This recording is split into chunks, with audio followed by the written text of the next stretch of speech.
School വിട്ട് വരുമ്പോൾ teacher പറയുന്നത് എന്നെ ഫോട്ടോ പോസ്റ്റ് ചെയ്തിക്കല്ലോ. അപ്പോൾ തന്നെ ഞാൻ എന്താ ചെയ്യുക, സന്തോഷമാണോ എന്താ വരുന്നതെന്നുള്ളൊരു ഇതായി. ശരിക്കും നമ്മളൊരു കൈകൊണ്ടോ ഒന്നല്ലല്ലോ ഫോട്ടോ വന്നത്. ഓരോടൊക്കെ എന്താ കൺഗ്രാറ്റ്സ് പറയുമ്പോൾ നമ്മളെന്താ തിരിച്ച് പറയേണ്ടതെന്നൊക്കെ ഒരിത്. ഇതിൽ നമ്മളെ റോൾ എന്താണെന്ന് വെച്ചാൽ അറിയൂല.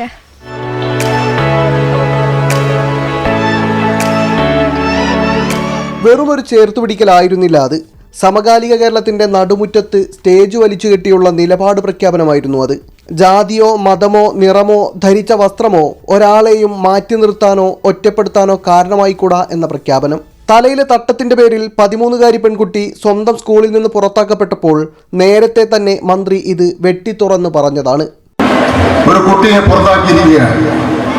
ഗവൺമെന്റ് ഇടപെട്ട് ഒരു കാരണവശാലും പുറത്താക്കാൻ പാടില്ല എന്ന് പറഞ്ഞു. യൂണിഫോം അംഗീകരിക്കണം. യൂണിഫോം അംഗീകരിക്കുന്നതോടൊപ്പം തന്നെ ഓരോരുത്തരുടെയും വിശ്വാസത്തെ അംഗീകരിക്കുന്നതിന് വേണ്ടി തയ്യാറാവണം.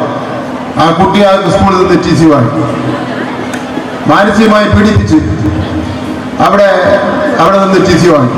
ആ കുട്ടിക്ക് എന്തെങ്കിലും മാനസികപരമായോ മറ്റേതെങ്കിലും രൂപത്തിൽ എന്തെങ്കിലും ഒരു ബുദ്ധിമുട്ട് സംഭവിച്ചാൽ അതിന്റെ പൂർണ്ണ ഉത്തരവാദിത്വം സെന്റ് റീത്ത സ്കൂളിലായിരിക്കുമെന്നുള്ള കാര്യത്തിൽ സംശയമില്ല. കുട്ടികളുടെ മന്ത്രി എന്നൊക്കെ വിളിക്കുന്നുണ്ടല്ലോ. മന്ത്രി കുട്ടികൾക്ക് വേണ്ടി കുറേ കാര്യങ്ങളൊക്കെ ഇംപ്ലിമെന്റ് ചെയ്ത്. ശരിക്കും മന്ത്രി എന്നൊക്കെ പറയുമ്പോൾ നമ്മൾ കുറച്ചുകൂടിയും ഹയർ ലെവലൊക്കെ ചിന്തിക്കും. പക്ഷെ ആ സ്റ്റേജിൽ കയറിയപ്പോഴേക്ക് വലിയ ടെൻഷനൊന്നുമില്ല. പിന്നെ വൈകുന്നേരം ആയപ്പോഴാണ് ഇത് ഇത്ര ഇതായത് അറിയുന്നത്. ഞാൻ പൂ കൊടുക്കുന്നതന്നെ വിചാരിച്ചിട്ടല്ല പോകുന്നത്. ഇങ്ങനെ ഒരു പരിപാടി ഉണ്ട്, യൂണിഫോമിൽ വരണം അങ്ങനെയൊക്കെ പറഞ്ഞ്. പിന്നെ സാറ് പറഞ്ഞ് ഇങ്ങനെയാണ് കൊടുക്കാൻ കയറേണ്ടത്. അപ്പോഴൊന്നും പ്രത്യേകിച്ച് ടെൻഷനൊന്നും അടിച്ചില്ല. പിന്നെ കയറി കൊടുത്ത് അങ്ങനെ എനിക്ക് ലേശം ടെൻഷൻ അടിക്കുന്നത് തോന്നിയിട്ടായിരിക്കും മൂപ്പര് ചിലപ്പോൾ പിടിച്ചേ അറിയൂല. നമ്മൾ ഫോണിലും TV-യിലും വാർത്തയിലൊക്കെ കാണുന്നതല്ലേ മിനിസ്റ്റർ. ഇങ്ങനെ ഒരാളടുത്ത് പോയി നിൽക്കുക, ഓരോരുത്തരൊരു ഫോട്ടോ കിട്ടുക എന്നൊക്കെ വെച്ചാൽ